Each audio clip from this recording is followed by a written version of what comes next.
1 Samuel capítulo 19. Saul falou a seu filho Jonatas e a todos os servos sobre matar Davi.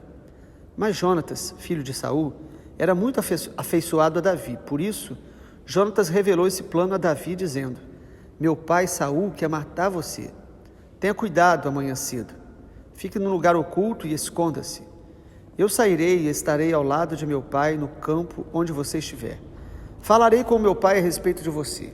Se eu descobrir alguma coisa, contarei a você. Então Jonatas falou bem de Davi a Saul, seu pai, e lhe disse: que o rei não peque contra o seu servo Davi, porque ele não pecou contra você. Pelo contrário, o que ele tem feito é muito bom para você. Arriscando a sua vida, ele matou o filisteu e o Senhor efetuou grande livramento a todo Israel. Você mesmo viu isso e ficou contente. Por que então você pecaria contra sangue inocente, matando Davi sem motivo? Saul atendeu a voz de Jonatas e jurou: tão certo como vive o Senhor, ele não morrerá.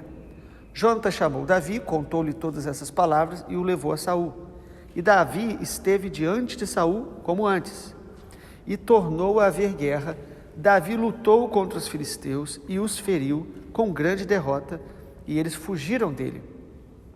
E o espírito mau, enviado da parte do Senhor, veio sobre Saul.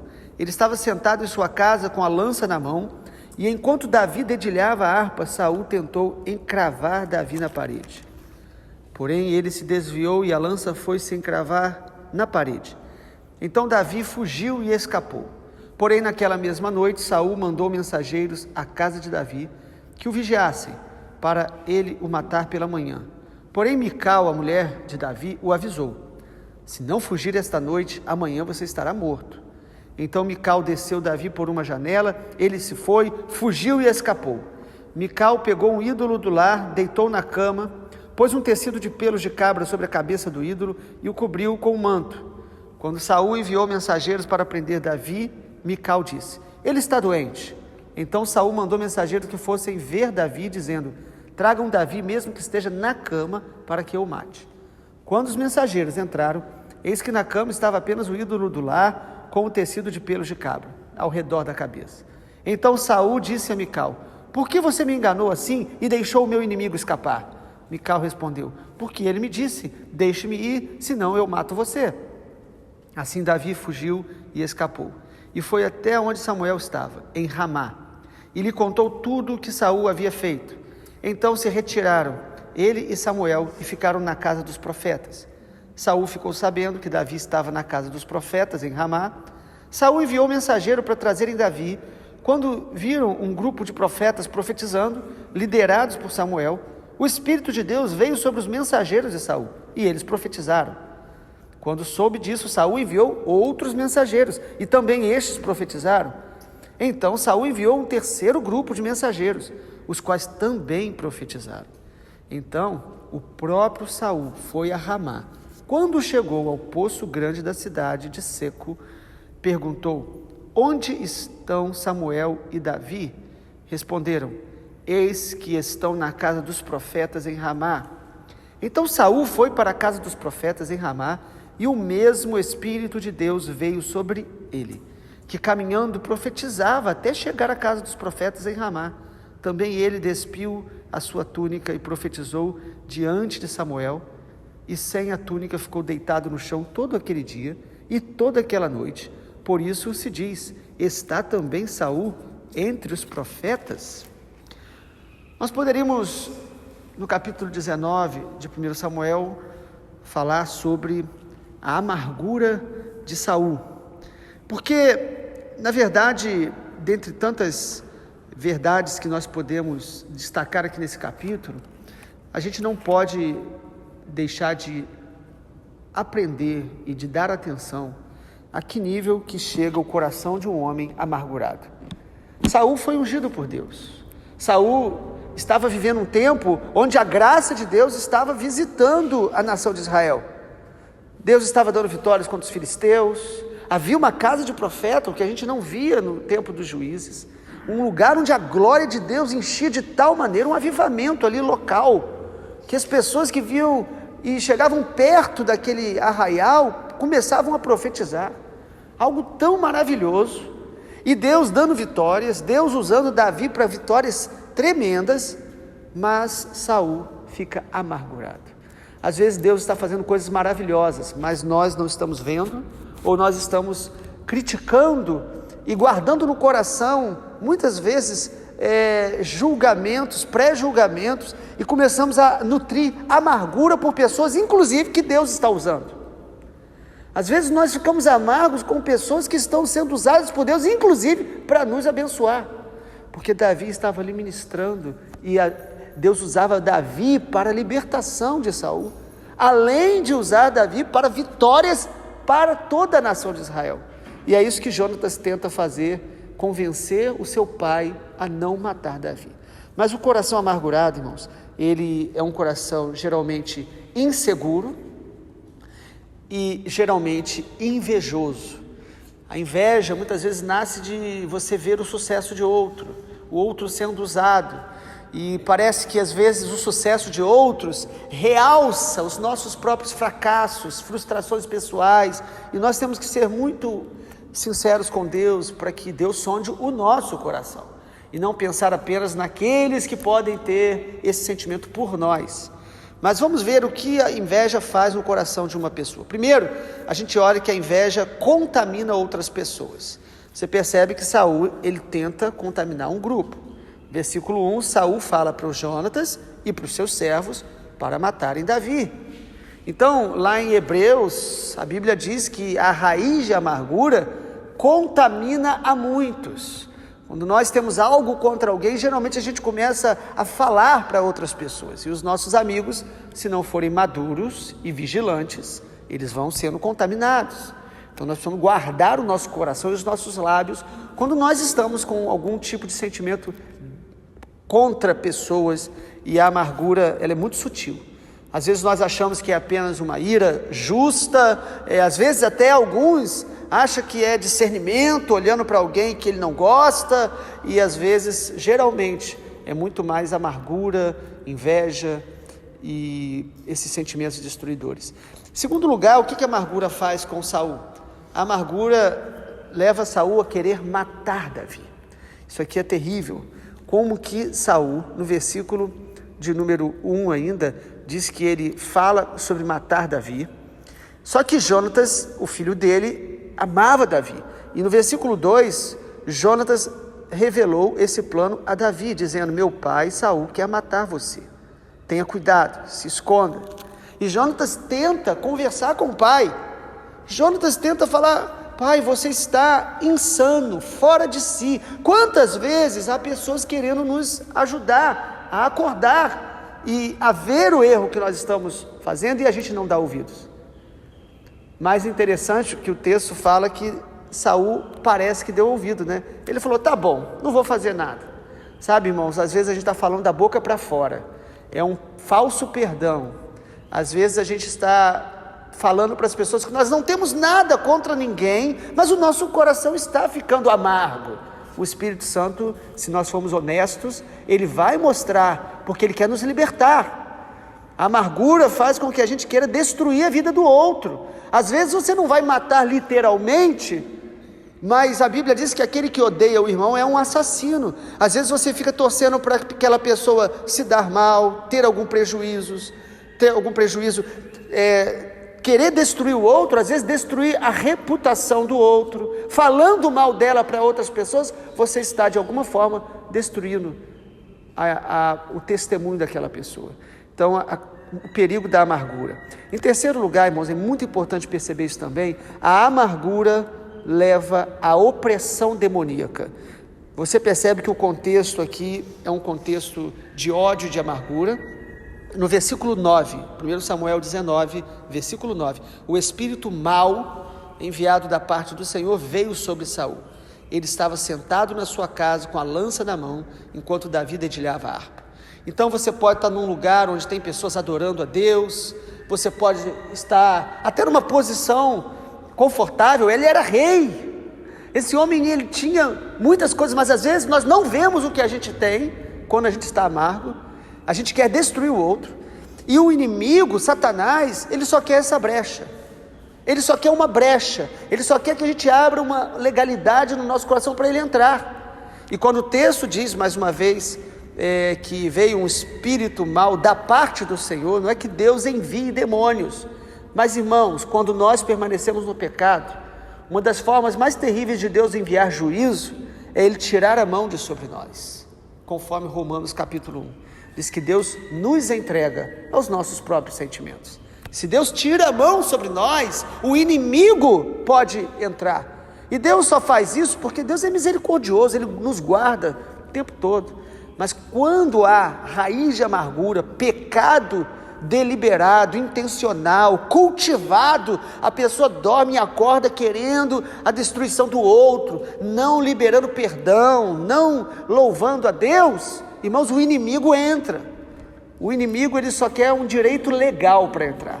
Satanás, ele não pode fazer nada se nós não dermos lugar a ele. Então você percebe que entra uma opressão demoníaca, mas a brecha está no caráter. Um caráter cheio de inveja e de amargura. Quarto lugar, irmãos, a gente pode destacar também aqui em Saul, que a amargura vai levar Saul a um espírito inconstante, a uma instabilidade emocional. O Saul que diz, pode deixar, traz de volta Davi. Davi volta para a casa dele, parece que está tudo resolvido, mas daqui a pouco ele volta a ficar com raiva, com ira, daqui a pouco ele volta a querer matar Davi. A inconstância emocional que às vezes algumas pessoas acabam vivendo é muitas vezes fruto de emoções não tratadas, áreas emocionais que nós não resolvemos. Nós precisamos resolver diante do Senhor. Irmãos, seguir a Jesus é ter o caráter semelhante ao de Jesus e ter as nossas emoções renovadas na palavra de Deus, para que a gente possa exalar o perfume de Cristo, para que a gente possa exalar o fruto do Espírito. Nós não podemos achar que buscar a Deus é simplesmente continuar do jeito que nós somos e apenas aprender doutrinas e apenas cantar as músicas e buscar as bênçãos. Não, servir a Deus é ser transformado de glória em glória pela presença dEle, pela palavra dEle, uma aliança com Deus. Mas quem não se deixa tratar no caráter e nas emoções, vai se tornar uma pessoa inconstante, instável emocionalmente, insano, porque as nossas emoções, se nós não buscarmos controle emocional, domínio próprio, autocontrole, nós vamos nos tornando pessoas imprevisíveis, que uma hora está super feliz, outra hora está amargurado. Basta às vezes uma situação, e o que desencadeava o ódio de Saul contra Davi era justamente as vitórias de Davi. Davi estava ali com ele, enquanto Saul estava sendo abençoado por Davi, ele estava tranquilo, mas quando Davi saía e tinha uma vitória, e o nome de Davi de alguma forma aparecia mais do que o dele, aí Saul se transformava no rei insano, no rei desequilibrado. Nós temos que tomar muito cuidado, porque a nossa carne é um rei desequilibrado. Se nós deixarmos ela na frente das nossas decisões, nós fazemos as coisas mais terríveis, nos entregamos aos pecados dos quais, em sã consciência, nós não imaginávamos que a gente poderia chegar a eles. Então nós temos que realmente aprender com os erros de Saul. E em último lugar, irmãos, a gente, para destacar aqui no capítulo 19 de 1 Samuel, Saul também, por causa da amargura, ele era tocado pelo Espírito Santo, mas ele não se quebrantava diante de Deus. E isto é um exemplo tão forte que está aqui nesse texto, que nós precisamos atentar, porque quando Saul manda prender Davi, a esposa dele, Mical, a esposa de Davi, que era filha de Saul, consegue de alguma forma livrar Davi, manda Davi sair dali e sair fugido. Imagina, sabendo que o rei está atrás de você. Irmãos, Davi estava desesperado. Muitos salmos de Davi foram escritos debaixo dessa perseguição aqui que Saul trazia sobre ele. Mas o que nos chama a atenção, para onde que Davi vai? Davi vai para a casa de Samuel. Ele vai procurar homens de Deus. Você está sendo perseguido, odiado, esteja com o povo de Deus orando, buscando gente mais madura, gente que não vai te ensinar coisas erradas, mas que vai te ajudar a buscar a Deus. Davi vai para o arraial dos profetas, o lugar onde a glória de Deus estava. E quando Saul sabe que Davi estava fugido na casa dos profetas, Saul manda um grupo de soldados para prendê-lo. Sabe o que acontece, irmãos? No meio do caminho, o grupo de soldados começa a profetizar. Saul ouve aquilo, imagina a mente dele. Ele poderia ter falado: que coisa maravilhosa, Deus está visitando o povo, vamos adorar a Deus, vou me arrepender. Mas não, ele manda um outro grupo, e o segundo grupo também profetiza. E aí ele fala: não, eu vou mandar um terceiro, esse pessoal não sabe obedecer. Às vezes você está lutando contra o próprio Espírito de Deus e você não percebe mais. A Bíblia diz, irmãos, que quando nós resistimos ao Espírito Santo, nós vamos ter o Espírito contra nós. Irmãos, o Espírito Santo que estava dando oportunidade para Saul, porque Saul envia o terceiro grupo também profetiza, e aí ele diz: eu vou lá. E quando Saul vai, algo inédito acontece. Saul, aquele que o Espírito do Senhor tinha saído dele, vem sobre ele o Espírito Santo, e ele profetiza um dia inteiro. E você lendo o texto, você deve pensar: que coisa maravilhosa. Irmãos, um ambiente onde a glória de Deus está, nós podemos ser tocados pelo poder de Deus, tocados pelo que Deus está fazendo. Às vezes você ouve uma palavra, às vezes você assiste um vídeo de uma palavra preciosa de Deus, você é tocado, mas Deus não quer nos tocar apenas. Deus quer nos transformar, Deus quer habitar, permanecer em nós, Deus quer hospedar em nós, e Deus só habita num coração quebrantado. Então alguém que está com amargura e não quer liberar perdão, alguém que está em pecado, seja ele amargura, inveja, imoralidade, e não quer se arrepender, ele cai nesse mesmo erro de Saul. Ele pode ser tocado por algo, pela presença de Deus real, tocado de forma externa, mas não há uma mudança interna, porque a mudança interna é necessária uma decisão de se quebrantar, de pedir a Deus perdão, de se humilhar, de confessar o nosso pecado, de nos arrepender. A Bíblia diz que um coração quebrantado, Deus não desprezará. O arrependimento é uma obra do Espírito Santo, da graça de Deus, mas há uma escolha nossa em nos sujeitar, em nos submeter, em abrir mão do nosso orgulho. Mas Saul, ele é capaz de ser tocado sem se quebrantar. Ele levanta dali depois, nós vamos ver, e continua querendo matar Davi. Enquanto isso, o que nós vemos aqui nesse capítulo com respeito a Davi, Davi continua crescendo com Deus, amadurecendo. Davi não para de crescer em Deus e de amadurecer, mesmo sendo perseguido. Não deixe que a perseguição de ninguém, amargura, inveja, paralise o seu coração. Davi continua crescendo na comunhão dele com Jonatas. Você percebe que a amizade dele com Jonatas, a cada nova batalha, vai se aprofundando. Então, Deus continua manifestando a glória dele entre aqueles que eram remanescentes no tempo de Samuel. Deus tinha um remanescente, mesmo que alguns estavam amargurados, mesmo que Saul estava cheio de ódio, havia ali um grupo de pessoas, profetas de Deus, buscando o Senhor com sinceridade, sendo cheios da glória de Deus. Que Deus possa nos abençoar com essa palavra. Vamos orar? Pai, em nome de Jesus, queremos te agradecer porque o Espírito do Senhor habita em nós, e nós queremos pedir perdão por toda raiz de amargura que possa haver no nosso coração. Nós renunciamos em nome de Jesus. Senhor, nos dê um coração quebrantado para reconhecer quando o orgulho, a altivez, a inveja, quando qualquer nível de pecado de relacionamento está nos contaminando. Santifica-nos pelo sangue de Jesus e nos torne cada dia mais semelhantes a Ti, Jesus. Nós suplicamos assim, para a Tua honra e glória, e é em Teu nome, Jesus. Amém, Senhor.